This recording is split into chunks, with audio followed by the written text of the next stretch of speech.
Hey, welcome to MiWeek After the Show. You know, it's never too early to start talking about the gubernatorial election here in Michigan, and I can't believe the number of people that have already lined up. I started to make a list here. So if you look at, again, these are people possibly like floating the names of Gretchen Whitmer, Bill Schuette, Mark Hackel, Brian Calley, maybe Representative Dan Kildee.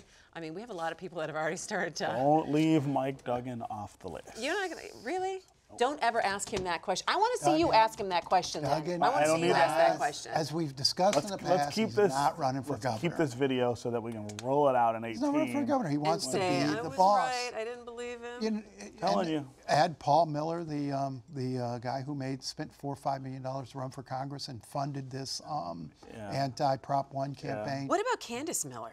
Add Candace's name. I'm going to add her to the list too. I thought I'd heard that she was just not really interested in that. She has not ruled it out.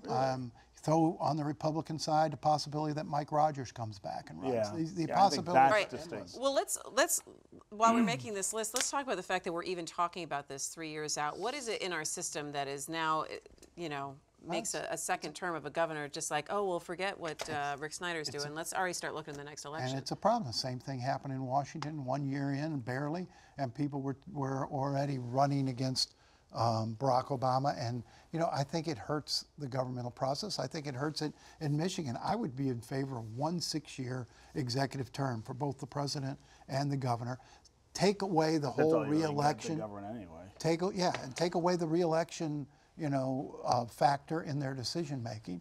And I think it would be smarter. But I mean, or you remove the term limits. I mean, I don't agree with that. I'm not a fan of term limits at all. Dictatorship. But no, hang on. Explain why you think we should remove term limits for an executive. I mean, I think for the same reason you remove them for everyone else is that it artificially limits the scope of somebody's vision. It sets us up for this constant running. If you did a one-term, 6-year term, that people would start in year 3 campaigning the same way they do now. But you can't have a Brazil situation where you got president for life because. But we don't. We have a democracy. We have an election every 4 years. And so did they. But because someone can amass so much power, so much resources as an incumbent, I think it's a danger. But back to Michigan. Back to my list. You've got the the rare opportunity of an open seat here, and everybody is looking at it. And the reality is, it costs so much money to run that the earlier you get out and the earlier you start locking up fundraising commitments and getting your face out there, the easier it's going to be. So what do we look into the politics of the whole thing? You know, the Bill Schuette came out against, what was it, against Prop 1, very, very strongly. And then, you know, Mark Hackel has been talking about the water system.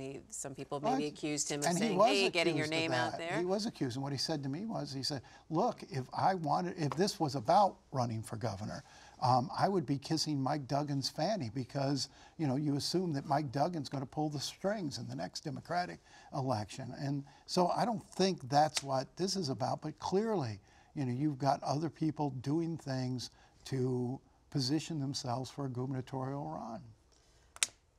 So is this the last time we're going to talk about it for the next year and a half? I would like to say that, right? Well, didn't I say no talking about elections outside the year in which they're supposed to happen? We violated that. Gosh, we break the rules all the time. That's a crappy rule. All right, well. It's not a crappy rule. It's a good rule. I mean, we're not going to talk about it. We got a primary coming up in Michigan. We got a Republican state convention in September where half of these candidates are going to be. We're going to have to talk about it. It's going to be interesting. All right, that's MiWeek After the Show. Thanks for joining us. See you next week. Take care.